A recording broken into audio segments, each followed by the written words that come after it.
Crímenes imperfectos, Australia.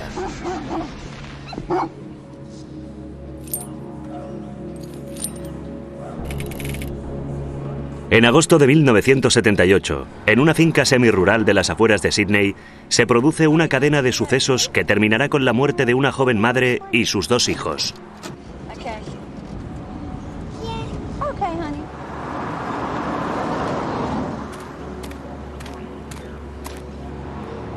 Valda Connell, su hija Sally de 10 años y su hijo Damien de 4 llegan a casa y sorprenden a un delincuente violento que está saqueando su vivienda. ¡No os mováis! ¡Quedaros dentro! Los secuestra y los lleva por zonas apartadas de Nueva Gales del Sur, donde les agredirá, insultará y finalmente matará.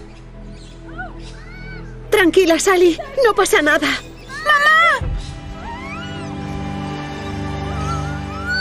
Y aunque la policía dará con él, el inmenso terror y el dolor ocasionado a los miembros supervivientes de la familia no acabará aquí.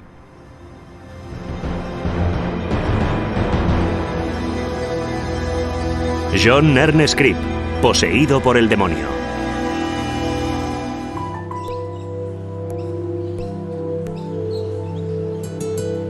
En la década de 1970, Baulkham Hills, al noroeste de Sydney, era una de las zonas residenciales de la ciudad que se expandían más rápidamente, donde las casas rurales o semirurales se reemplazaban por urbanizaciones y proyectos de casas asequibles.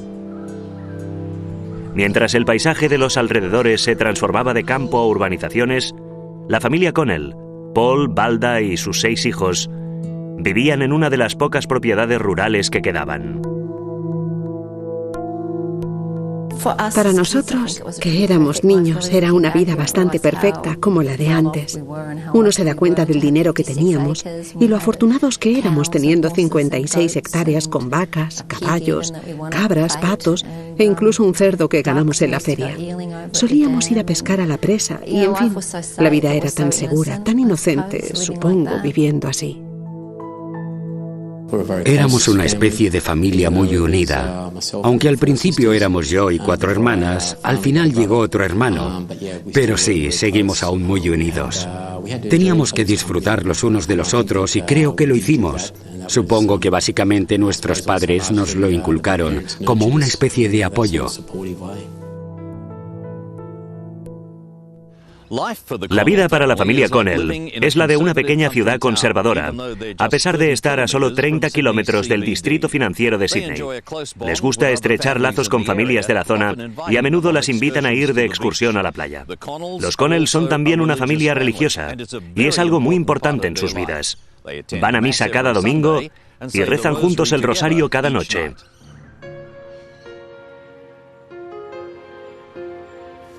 La iglesia era importante para todos nosotros como familia. Papá y mamá eran férreos creyentes y nos inculcaron estos valores. Era una cosa de la comunidad, pero imagino que para ellos era una forma de vivir la vida. Eran personas muy éticas que, de hecho, se comportaban de un modo muy cristiano e intentaban ayudar a la gente y a los de la comunidad.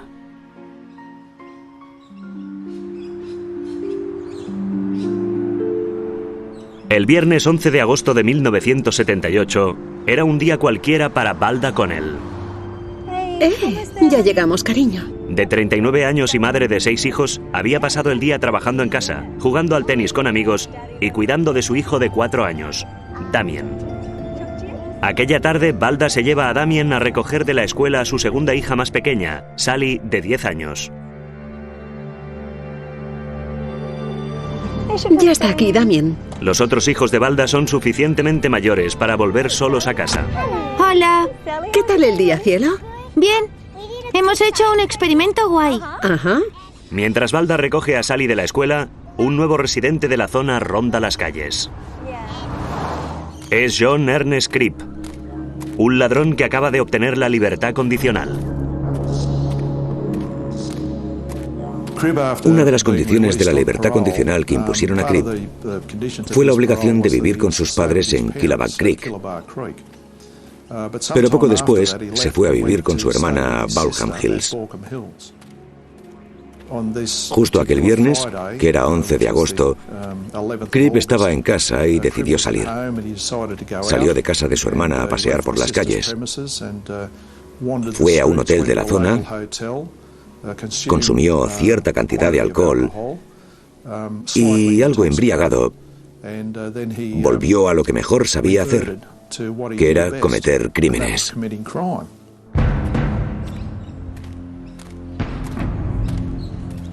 Cripp sale del hotel sobre las 2:30 de la tarde. Bajo los pantalones, esconde un cuchillo. Más tarde explicaría a la policía que había comprado el cuchillo poco después de su liberación, alegando que era para protegerse. Cripp está buscando una casa donde robar. Sus 3 primeros intentos no resultan, porque hay vecinos vigilando o perros ladrando.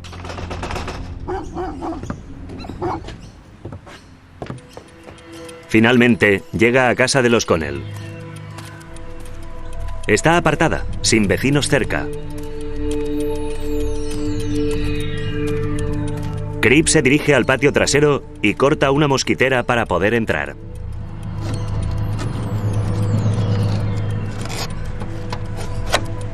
Entonces entró en la casa. Robó gran cantidad de pertenencias, maletas, equipos electrónicos y una pistola de calibre 12.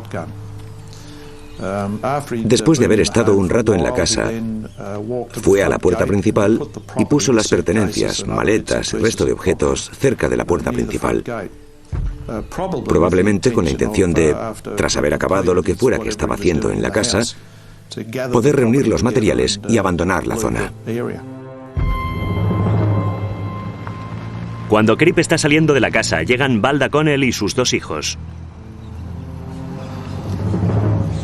No advierten ni la presencia de Cripp, ni que algo va mal. En esos momentos, varios pensamientos se cruzan por la cabeza de Cripp, pero principalmente piensa en su reciente libertad. No quiere que le cojan. Cripp mueve ficha. ¡No os mováis! ¡No os mováis! ¡Quedaos en el coche! ¡Quedaos en el coche! Vale, no nos hagas daño. ¡Calla! ¡Me llevo el coche! ¡Vendréis conmigo! A pesar de haber sido sorprendido, Cripp ya ha empezado a maquinar un plan. Lo que hará a continuación horrorizará a una nación y convertirá a este ladrón en uno de los delincuentes más conocidos de Australia.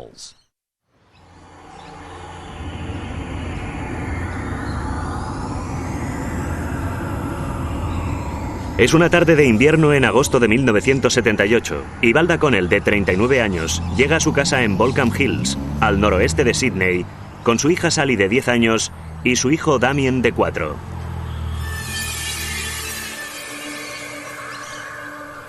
Lo que ellos no saben es que acaban de sorprender a John Ernest Cripp, un ladrón armado que acaba de salir de la cárcel y está robando en su casa. Al oír el motor del coche, Cripp se siente atrapado. Toma una decisión. Pase lo que pase, le encerrarán de nuevo. ¡No os mováis! ¡Quedaos en el coche! ¡Silencio! ¡He robado en vuestra casa! No nos hagas daño. ¡No os mováis! ¡A un lado! ¡No os mováis! ¡Quedaos en el coche! ¡No me miréis! ¡Quedaos en el coche! ¡No os mováis! ¡No os mováis! Coge los objetos robados que había dejado en la puerta principal y los mete en el maletero. ¡Quedaos en el coche! ¡Quedaos en el coche de los cojones!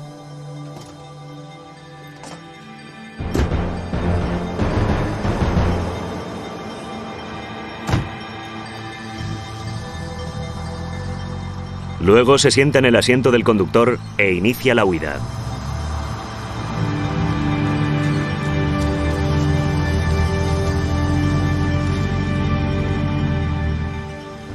Cripp quiere escapar de Baulkham Hills rápido, porque no quiere arriesgarse a que un vecino lo vea en el coche de los Connell. Por eso lleva a Valda y sus atemorizados hijos hacia el norte hasta llegar a Berowra Waters, junto al río Hawkesbury, al norte de Sydney. No escoge esta población por casualidad. Es donde vive la novia de Cripp y se conoce bien la zona.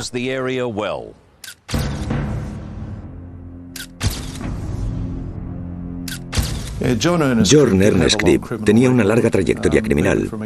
Incluso de muy joven ya había estado en prisión en varias ocasiones. Había tenido muchos enfrentamientos con la policía por su actividad delictiva y en el momento del crimen acababa de salir en libertad condicional tras haber sido sentenciado a 12 años por robo a mano armada. Es interesante analizar los distintos robos a mano armada porque hay cierta similitud entre estos robos y este caso en particular. En los robos a mano armada en los que asaltó casas, tomaba a gente como rehén y después huía en el coche de la casa. Así que había similitud entre aquellos delitos y el que acababa de cometer ahora. La zona donde Cribb decide parar queda apartada de la carretera principal. Está convencido de que no habrá nadie cerca que le interrumpa. Oye, ¿ves esto? Esto manda. Si vas a alguna parte, haré daño a los niños. ¿Me oyes bien? Vale. ¿Vale? Vale, pero no hagas daño a los niños. Esto manda, ¿de acuerdo? Sí, vale. Él manda, así que no te muevas. Di sí. Vale, sí, vale. Nos quedamos aquí. Dame eso. Deprisa, dámelo. Cribb ve uno de los vestidos de Balda en el asiento trasero y pide a Sally que se lo pase. Y entonces comienza a cortarlo en largas tiras.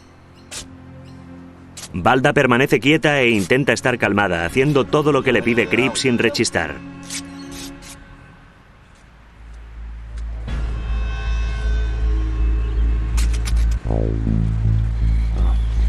Salid del coche.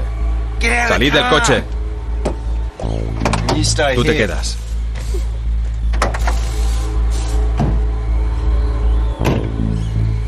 Bueno, ya basta. Venga, vamos. Sally solo puede observar cómo Cribb amenaza y maltrata a su madre y hermano de 4 años, sin poder hacer nada. ¡Mamá! Siéntate. Les ata manos y pies y los amordaza con las tiras de tela que ha cortado. Quédate ahí. Las manos, las manos. No pasa nada, cielo. No me lo pones fácil. Estate quieta.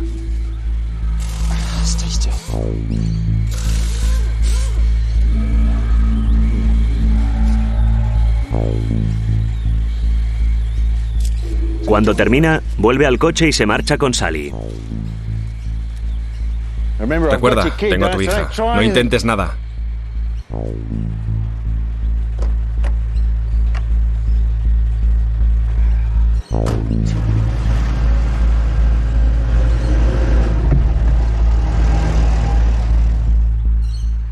Cribb hace una maniobra muy calculada. Conduce hasta una estación de servicio cercana, en la que obliga a la joven Sally a darle el teléfono de casa. Llama al marido de Balda, Paul, y valiéndose del apodo de Warren, le cuenta que él y Balda tienen una aventura y que ella y los 2 niños han escapado con él.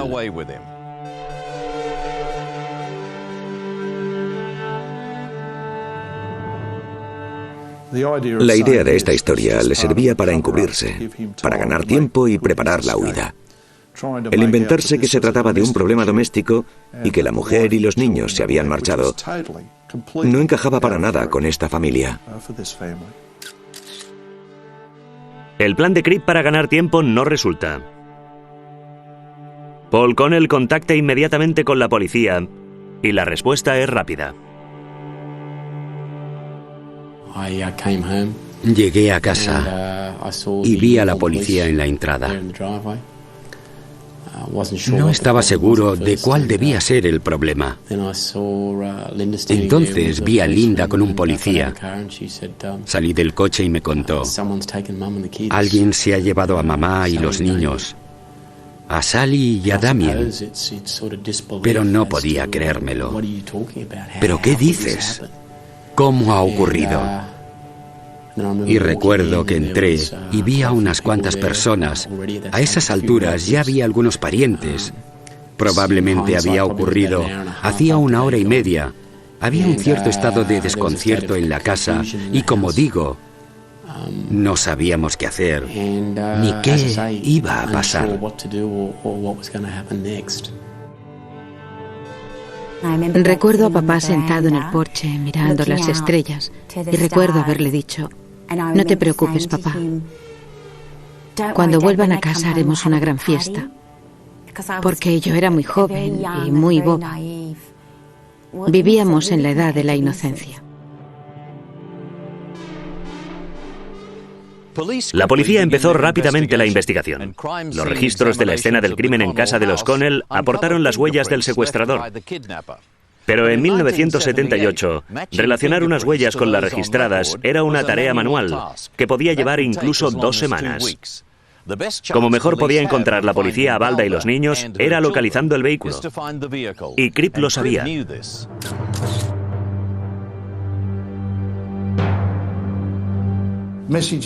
Circularon mensajes por todo el país en busca del vehículo con la descripción de los ocupantes. Se ordenó a la policía de todas las zonas que buscara en los aparcamientos de moteles y lugares en los que alguien podría pasar una noche. Son las 11:20. Cribb no sabe con certeza si el marido de Balda ha avisado a la policía, así que espera hasta que oscurece y sale con Balda y los 2 niños. Se dirige al norte, transitando por las tranquilas carreteras del interior para evitar que lo detengan.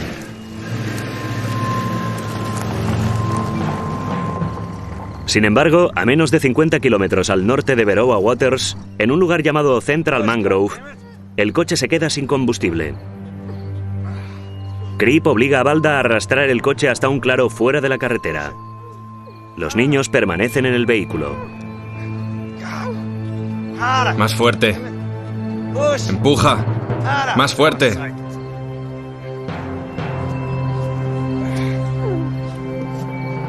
Se gira hacia Balda, que está cansada de empujar, y agarra a la joven madre de 6 niños. ¡Mamá! ¡Déjala! ¡Mamá! ¡Sally! ¡Quédate en el coche! Amenazando las vidas de sus 2 pequeños, domina a la madre de delgada constitución y la lanza al suelo.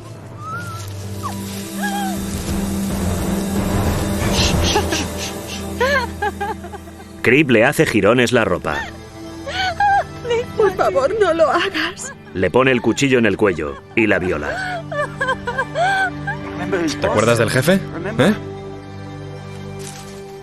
Según parece, los niños estaban atados y amordazados en la zona de Mangrove Mountain cuando Cribb saca por la fuerza a su madre del coche y la agrede sexualmente.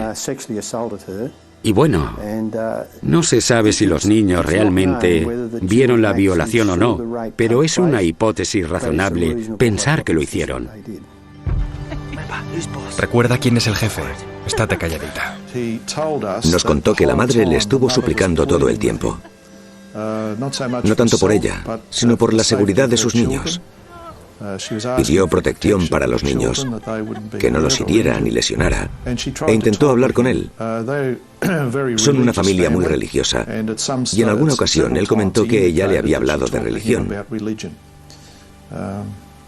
Pero es evidente que a él le daba lo mismo. No irás a ninguna parte. Te vas a quedar aquí, ¿verdad? Sí. Después de la agresión, Cribb va a buscar gasolina dejando a las 3 víctimas atadas en el vehículo.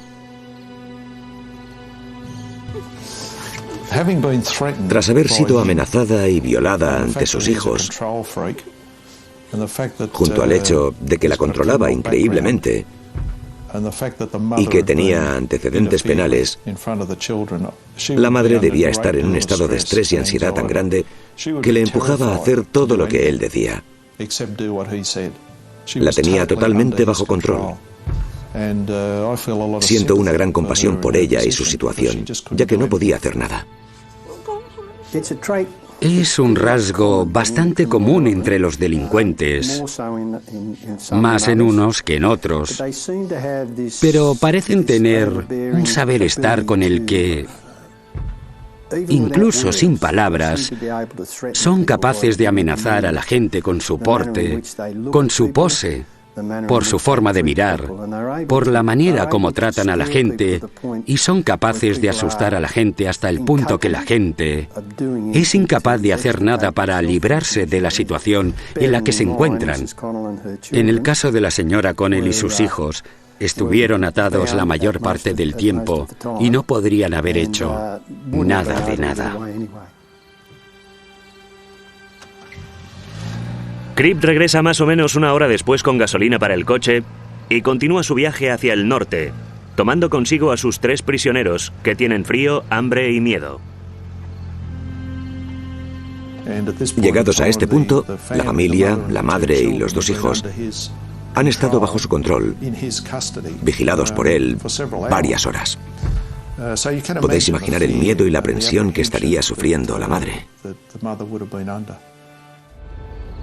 Por favor, ¿nos dejarás ir? Por favor.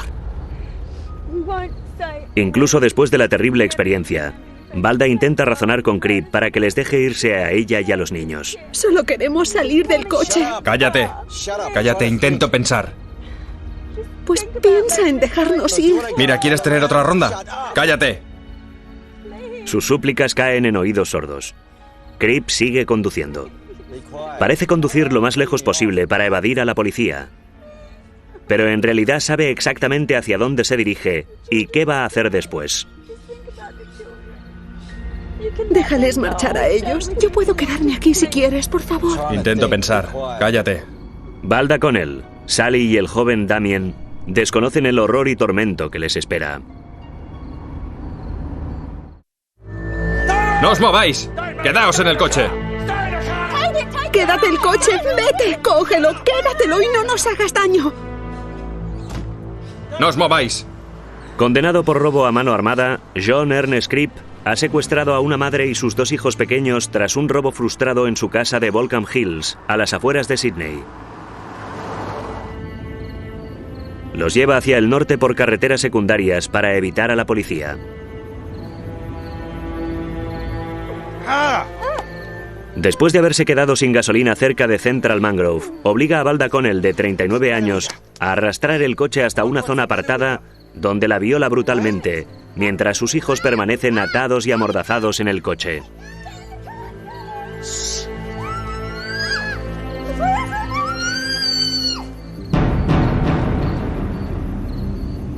Ya es sábado, pasada la medianoche. Y Cripp conduce hacia una zona de picnic en las cataratas Ellenborough, cerca de donde viven sus padres en Killaback Creek. Cripp había estado en este lugar la semana anterior en una salida familiar.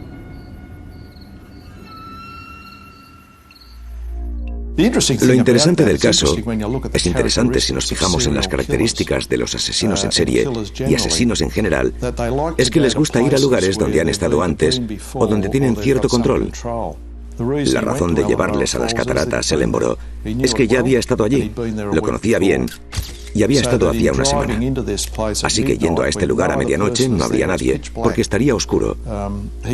Conocería la zona y tendría control. Por favor, déjanos, por favor. Se detuvieron allí un rato y luego se encaminaron al municipio de Comboyne. No diremos nada. A 7 kilómetros de la ciudad, Cripp reduce la marcha y cuenta a Valda que les dejará allí. Incluso le enseña a dónde puede ir a pedir ayuda. Pero Cripp está jugando con sus víctimas. Les toma el pelo. No se detiene en ese punto y continúa adelante, dirigiéndose hacia un monte alejado con arbustos, cerca de las cataratas Ellenborough.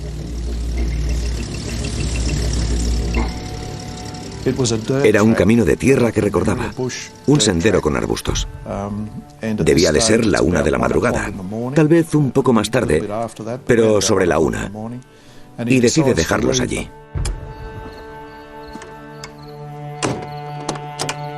Venga. Por lo que recuerdo, dejó a la madre y los niños en el monte a unos cuantos metros de la carretera, en la oscuridad. Pasaréis la noche aquí. No vayáis a ningún sitio. Podéis bajar a la ciudad por la mañana. Quedaos aquí. No saben dónde están. No pueden desatarse ni pedir ayuda.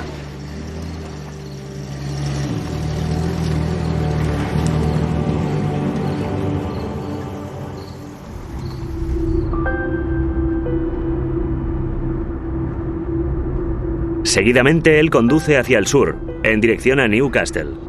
Posiblemente pensó en dejar a sus víctimas en manos del destino, pero mientras conduce, sus pensamientos se apoderan de él. Mierda, tengo que volver. Irán a los tribunales, conocen hasta el último detalle. Se fue.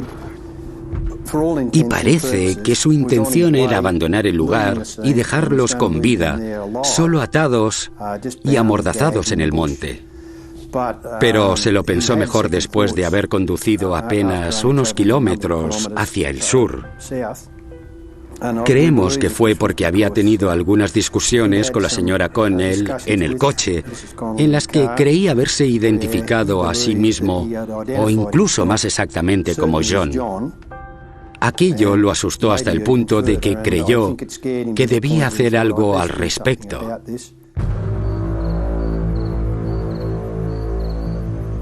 Nuevamente, la libertad de Cripp es primordial.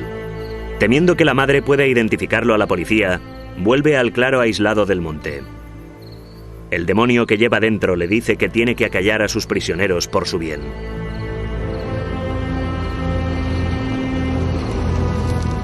Nadie sabe qué pasó por la mente de Valda al ver las luces. Seguramente esperaba que fuera alguien que viniera a rescatarla. Pero las esperanzas se disiparon cuando apareció una silueta conocida.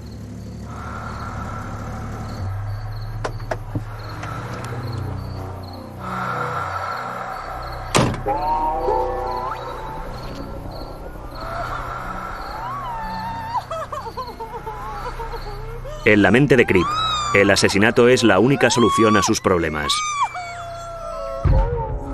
La señora Connell lo miraba, atada y amordazada, y él la apuñaló en mitad del pecho. La apuñaló repetidas veces.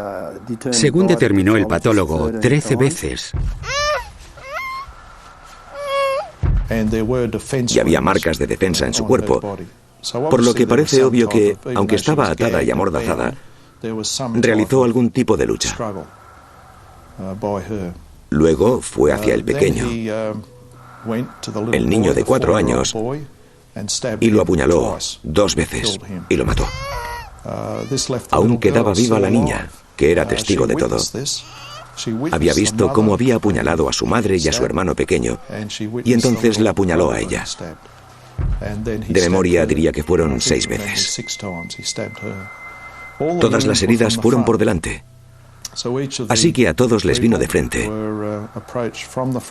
y pudieron ver lo que les estaba a punto de suceder.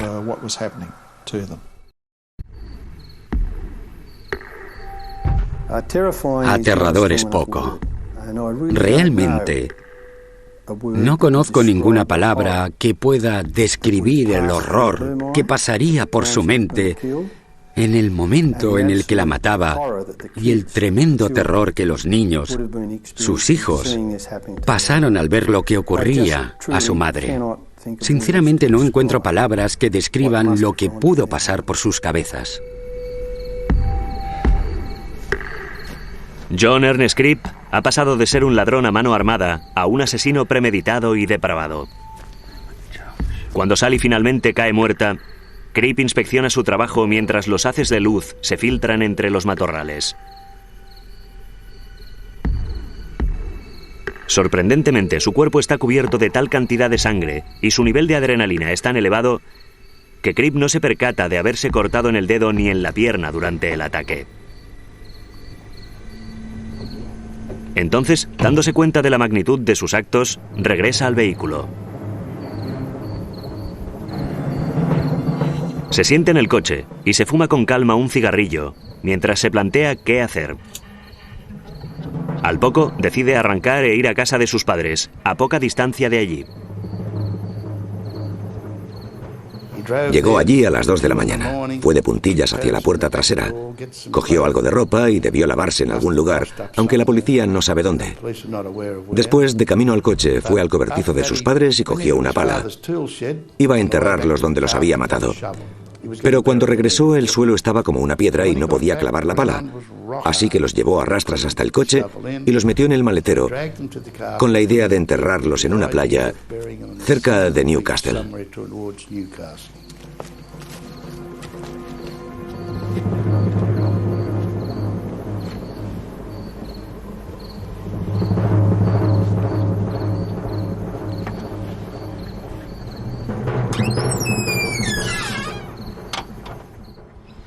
Cribb conduce el coche robado con los cuerpos de Valda, Sally y Damien Connell hacia Newcastle. Tiene prisa y sin pensarlo coge la carretera del Pacífico. Cribb sabe exactamente dónde y cómo piensa disponer los cadáveres. Pero como pronto descubrirá, no todo irá según planea.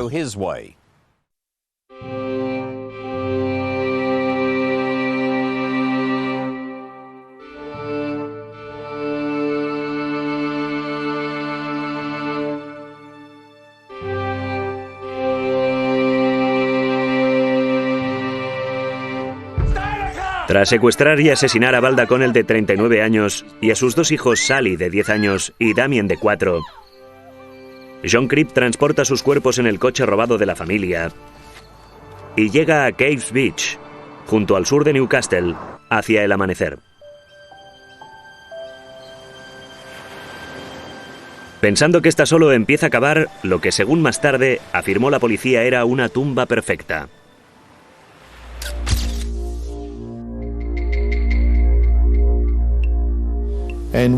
Pero mientras cavaba un hoyo, dos jóvenes de 12 años que daban una vuelta en bicicleta lo interrumpen. Y le preguntan, ¿qué hace, señor? Y él responde, estoy cavando un hoyo. Tengo 3 pastores alemanes muertos en el maletero y quiero enterrarlos. Los chicos miran el coche y ven algunos objetos. Y creo que debieron asustarse un poco porque se fueron. Se marcharon de allí. Y en cierto modo creo que fue bueno que se marcharan, porque podría haber ocurrido cualquier cosa.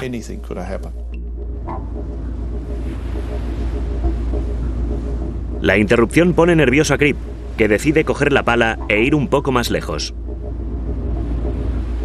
Cribb conduce apenas 1 kilómetro, cuando el coche queda clavado en la arena.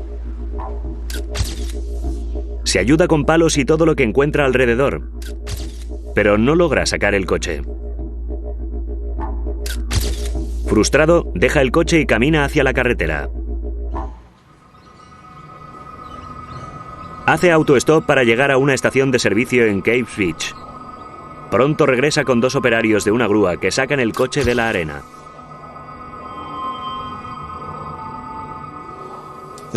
El conductor de la grúa observa que tiene un corte en el dedo y evidentemente se ha cortado mientras asesinaba a sus víctimas. También tenía una herida en la pierna. El conductor de la grúa le dice, debería ir a que se lo miren.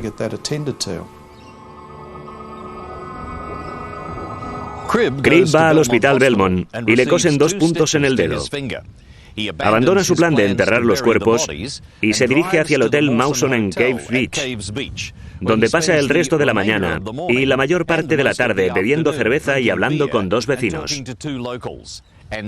Nadie más, aparte de Cribb, conoce la horripilante carga que se oculta en el coche.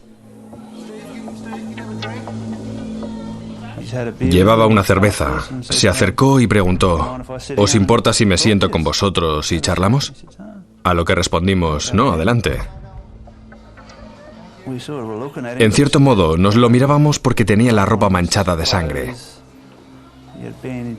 una venda en la mano, y nos dijo algo como que había estado en casa de su hermano, en Duns, o algo así, cazando conejos y despellejándolos.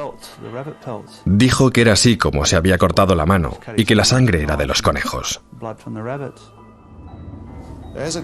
Cuando se hizo tarde, decidió abandonar el hotel e ir hacia el sur, hacia Sydney, por la carretera del Pacífico. En algún lugar cerca de Swansea, de memoria diría que fue ahí, entró en una estación de servicio para poner gasolina y habló con el tipo de la gasolinera. Este, al oler su aliento a alcohol, le dijo, creo que no debería conducir. Pero aún así, Cribb puso gasolina y continuó hacia Sydney. De camino, justo al sur de Caves Beach, se salió de la carretera y el vehículo acabó entre los matorrales.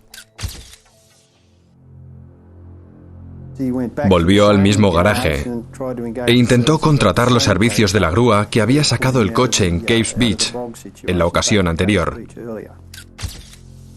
Lo acordó todo para que remolcaran el vehículo temprano, a la mañana siguiente, y volvió a Wickham, que es un barrio periférico justo en la parte norte de Newcastle, para quedarse con algunos amigos.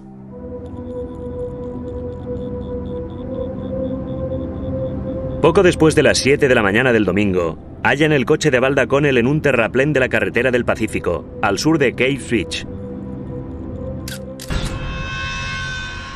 En el maletero encuentran los cuerpos atados y amordazados de Valda Connell y sus 2 hijos pequeños.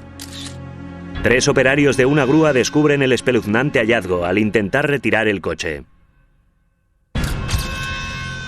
Al levantar el coche, se abre el maletero y revela el espantoso secreto.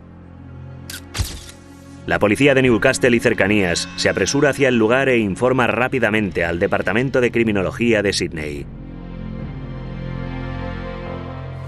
Era domingo por la mañana, alrededor de las 8:40. Todos estábamos listos para ir a la iglesia a las 9 en punto.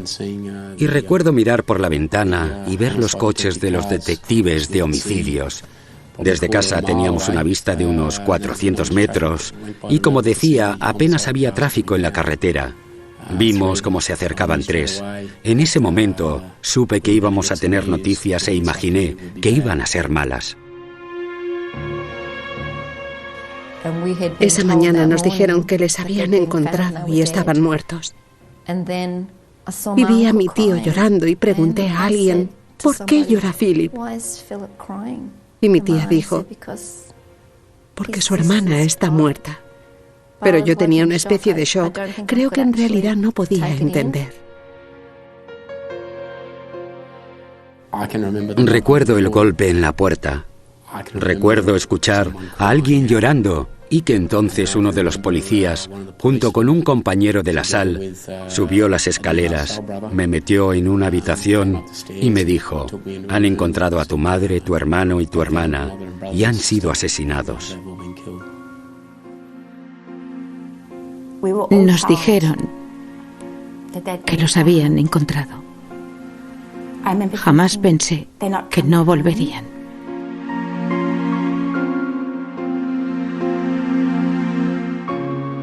Fue una madre que siempre estuvo ahí, para todos, para los 6.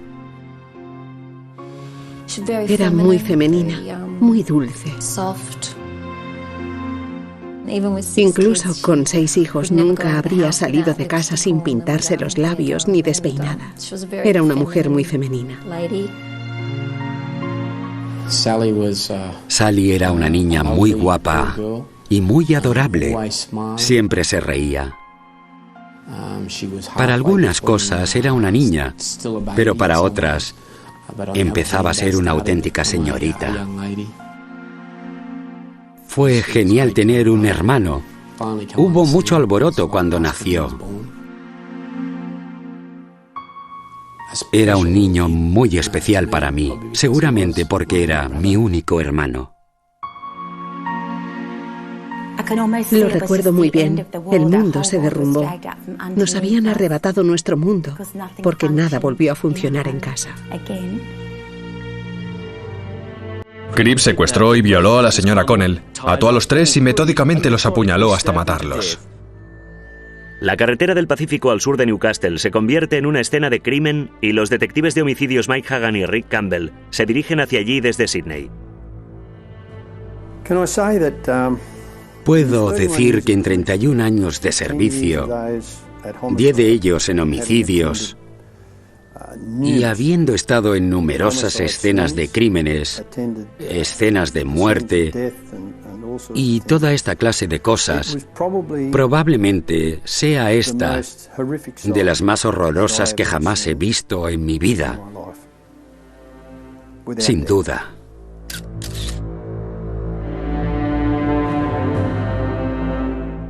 Finalmente transportan los cuerpos al depósito de cadáveres, mientras que el Holden Kingswood se traslada a la comisaría de policía de Newcastle para hacer un examen exhaustivo.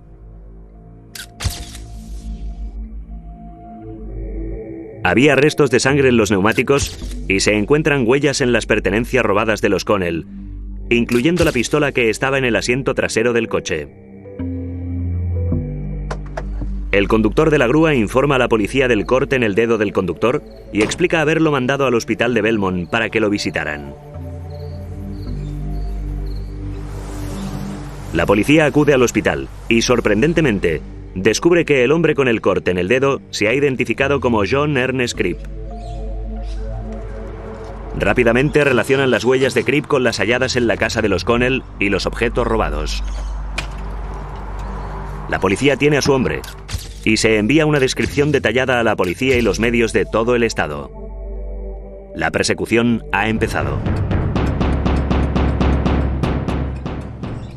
Al mediodía, informes sobre el triple asesinato encabezan los boletines informativos junto con una descripción del hombre buscado, mientras Cribb visita a unos amigos en una casa de Crosby Street, en Wickham. Pasa allí la noche y todo el domingo holgazaneando por la casa. Dos visitantes, Bettina y Ferry Edson, le preguntan por las manchas de sangre en la ropa y Cribb rápidamente responde que ha estado disparando a canguros. También les cuenta que ha tenido un accidente. Antes de salir de casa, escuché por la radio el anuncio de que la policía estaba buscando a un australiano peligroso. Se decía la edad y también se daba una descripción de lo que llevaba puesto. Vaqueros y una camiseta de algodón. Y en particular mencionaron que llevaba anillos y un brazalete de plata. Lo estuve observando y me fijé en las joyas. Y lo miraba y le hice algunas preguntas sobre dónde había estado.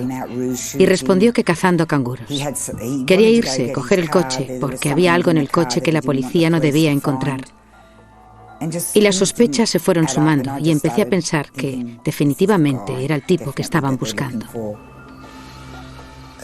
Y llamaron, pero mientras Cribb ya se había ido de la casa de sus amigos a otra en Union Street, en el mismo barrio, llamó a la puerta y consiguió entrar tras contar que había tenido un accidente y que necesitaba un teléfono.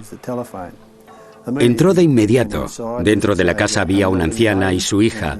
No llevaba mucho tiempo ahí cuando dos chicos vecinos entraron y se llevaron a la hija de la casa. Pero Cribb entonces agarró a la anciana y la arrastró hacia el lavadero de la casa.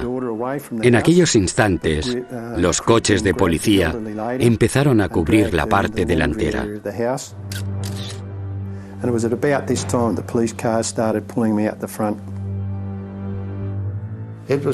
Fue un asedio policial a gran escala que duró desde avanzada la tarde hasta las primeras horas de la madrugada. Una vez pasada la medianoche, las cosas se calmaron. Dos oficiales de policía robustos entraron por la puerta trasera y lo arrestaron. Estaba sentado en el suelo, con una manta sobre los hombros y una lavadora bloqueaba la puerta por la que tenían que pasar. La víctima estaba a su lado. No estaba herida. Lo agarraron, lo tumbaron y lo esposaron con la cara en el suelo.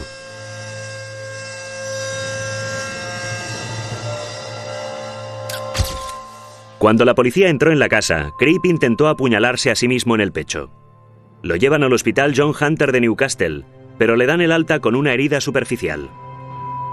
Luego lo llevan a la comisaría de policía de Newcastle, donde es interrogado. Al preguntarle por qué después del robo fallido no había cogido el coche y escapado, Cribb contó a la policía que apresó a Balda y los niños por miedo a que le denunciaran. Cribb coopera e incluso se aviene a acompañar a la policía, lo que luego resulta ser una evasiva. Esposado a un detective, Cribb vuelve a los distintos sitios donde había estado con Balda Connell y sus hijos, resiguiendo todos sus pasos.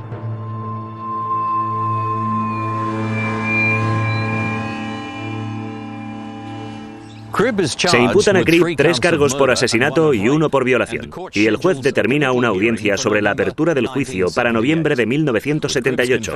Con la confesión de Cribb, la montaña de pruebas forenses y los testigos, la acusación del caso parece estar demostrada. Pero no todo acontece como se espera, y el terror de Cribb no termina aquí.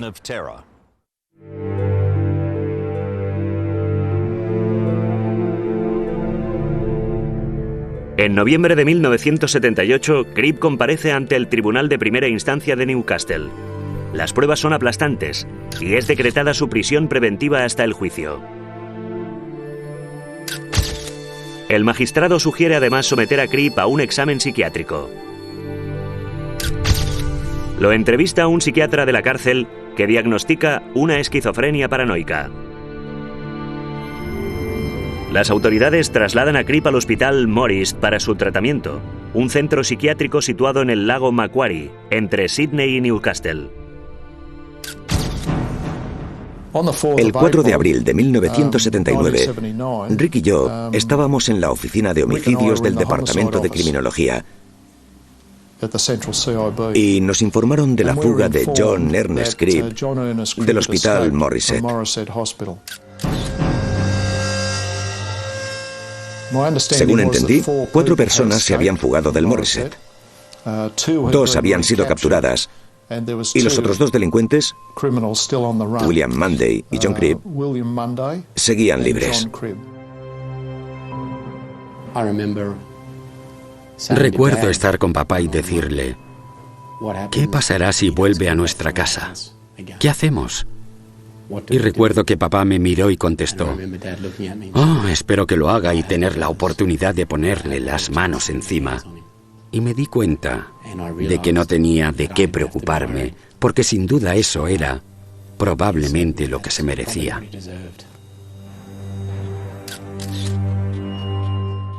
En 2 semanas, Cribb y Munday cometieron más de 30 delitos, incluyendo asaltos y robos en Newcastle y Sydney. Aparecían prácticamente a diario en los periódicos y en los noticiarios de la radio y la televisión. Antes de su arresto, secuestraron a 2 colegialas, que mantuvieron prisioneras y violaron repetidamente durante 35 horas. Cribb es llamado a juicio para declarar el 22 de mayo de 1979. El peso de las pruebas es tan abrumador que Cribb se declara culpable sin más. No obstante, el abogado defensor de Cribb alega su estado mental y cuestiona al tribunal: ¿estaba Cribb en su sano juicio cuando mató a Balda, Sally y Damien? Tras escuchar las declaraciones de los expertos, el juez Roden desestima el estado mental de Cribb como fundamento de la defensa. Por los asesinatos de Balda Connell, de 39 años, Sally, de 10, y Damien, de 4, el juez Roden condena a John Ernest Cribb a 3 cadenas perpetuas.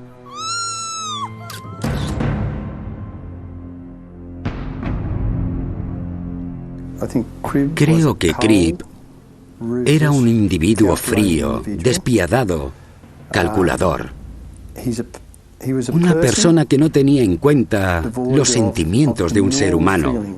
Su conducta había sido fría, sosegada y calculadora, y no mostró remordimientos por lo que había hecho.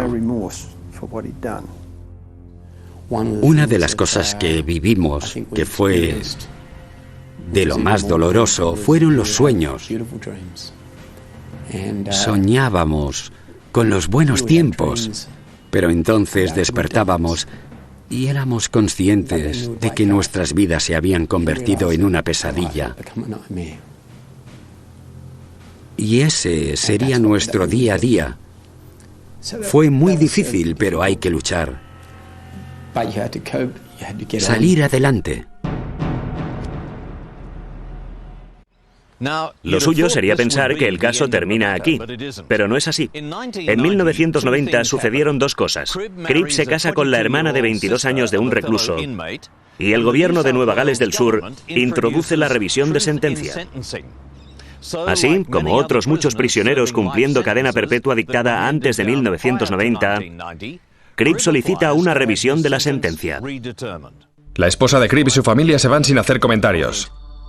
Su apelación cae en manos del juez Newman del Tribunal Supremo en 1993. Cribb reclama, con el apoyo de líderes religiosos, médicos, psiquiatras e incluso algunos guardias de la prisión, que está rehabilitado y quiere vivir una vida normal y cuidar de su esposa enferma. Junto con su apelación, Cripp escribe una carta donde relata las razones por las que asesinó a Valda, Sally y Damien Connell. Declara que Valda le había comunicado 10 años antes de los asesinatos que era el padre de Sally, pero que después lo negaba. El juez Newman menosprecia la carta tallándola de grotescas mentiras. Y una prueba más de la falta de arrepentimiento de Cripp y su cruel falta de compasión por sus víctimas. La solicitud de Cripp es rechazada. En 2008 presenta una nueva solicitud, pero la retira el día antes de la vista convocada. A su última visita no se presentó. Expuso a la familia a la agonía de prepararse para revivir el drama y la noche anterior se echó atrás. Con arreglo a la legislación sobre revisión de sentencia, Cripp y otros como él pueden solicitar una nueva resolución cada 3 años. Eso significa que las familias como la nuestra no solo tuvimos que revivir la tragedia de 1978, sino también cuando se escapó en 1979 y otra vez cuando solicitó una revisión a mediados de la década de 1990 y este año otra vez. Y no puede ser que nos toque pasar por esto cada 3 años mientras viva. Determinado a que su asesino se quede entre rejas. Y es lo que sucede con la enmienda de la ley. No solo para la familia Connell, sino para muchas otras familias, para las que una vez más el asesino tiene el poder. Y es que la ley se modificó rápidamente. Ni la oposición ni el gobierno tuvieron reparos en aprobar esta legislación que conllevaba que el asesino pudiera solicitar una nueva revisión de su sentencia otra vez.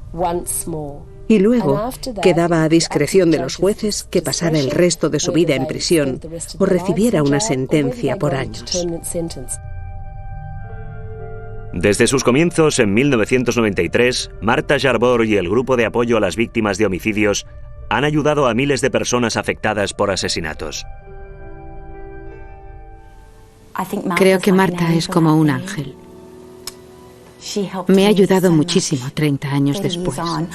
Ojalá Martha hubiera estado ahí en 1978. Para nuestra desgracia, no había ayudas. Teníamos que cargar solos con ello. Siempre estamos con la familia. No hay plazos. No existe un límite de tiempo para estar con el grupo de apoyo a las víctimas de homicidios. Estamos aquí, estamos de por vida, y estamos ahí hasta que lo necesiten.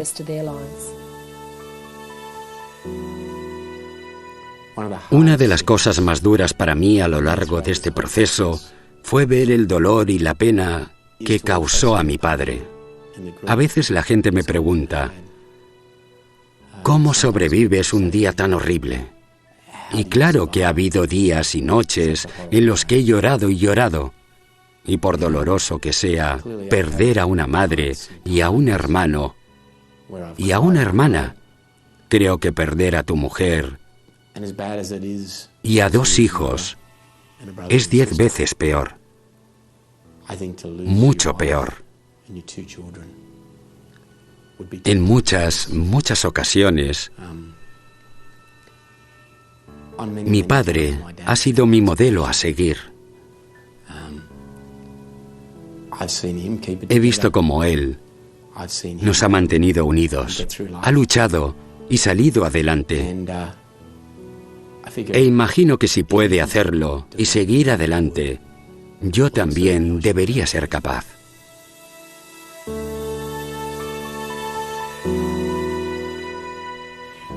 Para todos los que hacen buenas obras y la gente que cree en la rehabilitación, para cualquiera que lo esté viendo, son gente con responsabilidad en los tribunales, que no debe olvidar jamás la magnitud de este crimen.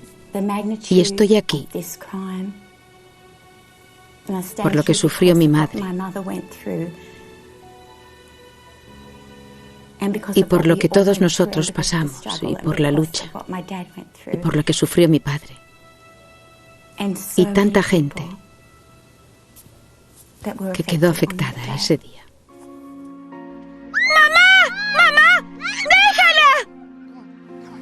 Un asesinato es algo que mata a las víctimas en ese momento, pero que vive en las familias de las víctimas para siempre. No es algo que desaparezca y no solo pierdes a tus seres queridos, como sucede quizás en un trágico accidente, sino que siempre hay algo que lo recuerda. Cuando oyes la palabra asesinato, cada día de la madre, en celebraciones, cuando tienes familia,